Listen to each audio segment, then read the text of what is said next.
میری ریکویسٹ ہے chief justice صاحب، یہ جاوید علی کی اس کے اوپر موٹو ایکشن لیں، پتہ چلائیں کہ یہ کون لوگ ہیں، اور اوپر سے اس نے نامعلوم افراد نے اس نے سنا کہتے ہوئے کہ پولیس کے اوپر سارا الزام لگانا، پولیس کو پنچنگ بیگ بنانا اور کچھ نہ کہنا، نہیں تو اب تمہیں یہ کر دیں گے، مار دیں گے۔ دیکھیں جی، وقت آ گیا ہے۔ میں اپنی جوڈیشری سے یہ کہنا چاہتا ہوں کہ یہ جو بھی آپ کا سب سے بڑی جوڈیشری کی سب سے بڑی ذمہ داری ہمارے بنیادی حقوق کی حفاظت کرنا ہے۔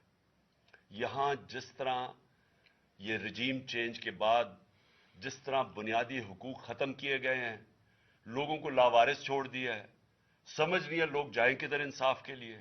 ہم نے ایک پرامن احتجاج جیل بھرو تحریک شروع کی، جو لوگوں کو اٹھا کے لے کے جا رہے ہیں، ان کو کپڑے نہیں دے رہے ہیں، ان کو دور دور لے گئے ہیں، کسی کو اٹک ڈرانے دھمکانے سے خوف پھیلا رہے ہیں۔ ایک طرف ایک پرامن احتجاج تاکہ ملک میں نقصان نہ پہنچے، اب ہماری قوم آگے مشکل میں ہے۔